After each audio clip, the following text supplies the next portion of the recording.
Il a été trahi par l'homme qu'il considérait comme un frère. 12 balles. Une mort effacée.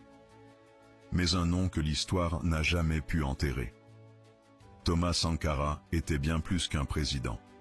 À seulement 33 ans, il prend la tête du Burkina Faso, un des pays les plus pauvres du monde à l'époque. Dès le premier jour, il renonce aux privilèges, il refuse les Mercedes officielles et roule dans une vieille Renault 5. Il réduit son salaire à l'équivalent de 450 $ par mois. Et il interdit qu'on accroche sa photo dans les bâtiments publics.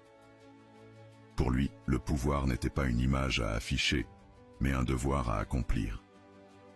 En seulement 4 ans, il transforme profondément son pays. Il plante des millions d'arbres pour lutter contre la désertification. Il vaccine en urgence 2,5 millions d'enfants contre les grandes épidémies.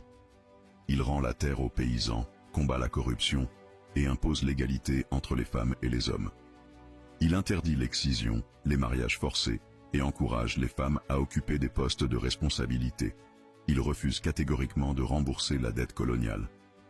Il déclare devant les autres chefs d'État africains: nous ne pouvons pas rembourser une dette que les pauvres n'ont pas contractée.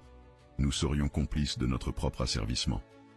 Ce discours lui vaut des ennemis puissants, mais ce qu'il n'avait pas prévu,